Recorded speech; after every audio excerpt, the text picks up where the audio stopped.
આ વાત છે મથુરા નગરીની. એ મથુરા નગરીના રાજા ઉગ્રસેન, અને આ ઉગ્રસેનને ત્યાં સંતાન જેનું નામ છે કંસ.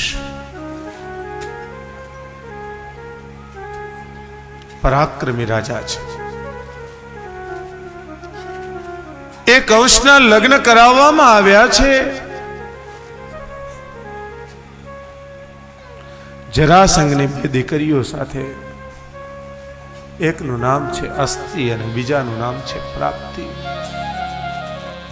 બે રાણીઓ સાથે એના લગ્ન થયા છે. અને જ્યારથી લગ્ન થયા છે ત્યારથી કંસની એક ઉત્કંઠા કે હું રાજા બનું. રાજગાદી ઉપર બેસવાના પ્રલોભને કરી અને જરાસંઘને જેલમાં નાખી અને પોતાની જાતે રાજા બન્યો છે. ધરતી પીડાઈ રહી છે, પ્રજા દુખી થઈ રહી છે, ધરતીનો ભાર વધ્યો છે અને ધરતી અકળાતી અકળાતી ગાયનું રૂપ લઈ અને ભગવાનની પાસે આવી છે. ભગવાનને વિનંતી કરે કે પ્રભુ હવે મારાથી આ પાપનો ભાર સહન નથી થતો, મારાથી આ દુઃખ સહન નથી થતું. અને ધરતીને આશ્વાસન આપે ભગવાન કે ધરતી ચિંતા ન કરો હે ધરે, એ પાપિયાના પાપનો ઘડો ભરાશે અને તમારા ભારને હળવો કરવા હું અવતરિત થઈશ. ભગવાને આવી જ્યાં પ્રતિજ્ઞા કરી ત્યાં તો અનેક દેવતાઓ બધા જ્યાં સ્થાન મળે ત્યાં પૃથ્વી ઉપર અવતરવા લાગ્યા છે. કોઈને ખબર નથી ભગવાન ક્યાં પ્રગટ થશે.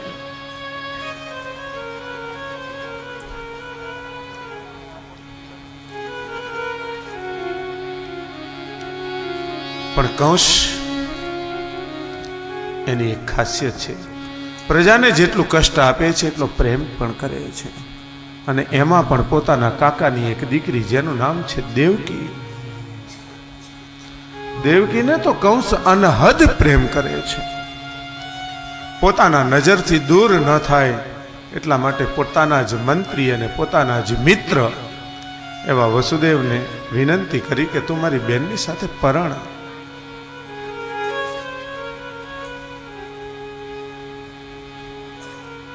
કંસે પોતાની બહેનના લગ્ન નક્કી કર્યા છે વસુદેવજીની સાથે.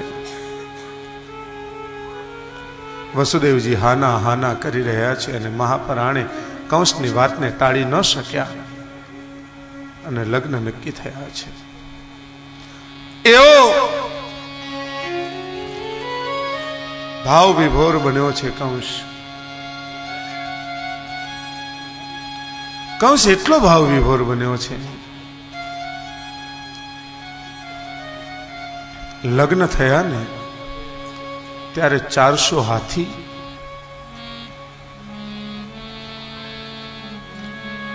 એક એક હાથીને બાંધવા માટે 20 મણ સોનાની સાંકળ,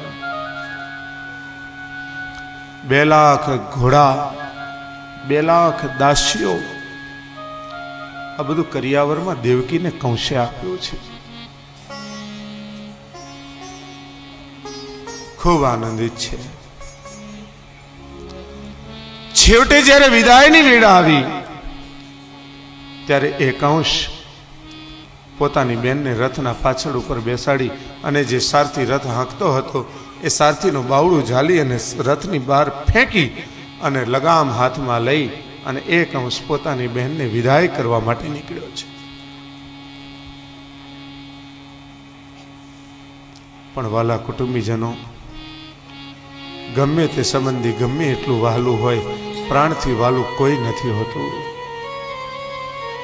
જ્યારે ગ્રામના મધ્ય ભાગમાં કંસ પહોંચ્યો છે ત્યારે આકાશમાંથી આકાશવાણી થઈ કે હે કંસ, તું જે આ તારી બહેનને વડાવવા માટે જઈ રહ્યો છે એ તારી બહેનનો 8મો ગર્ભ તારો કાળ બનશે.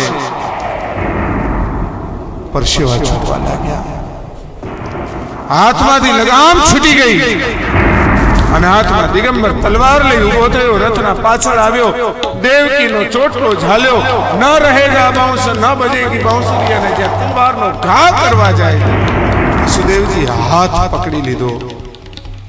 અરે મૂર્ખ, આ શું કરે છે?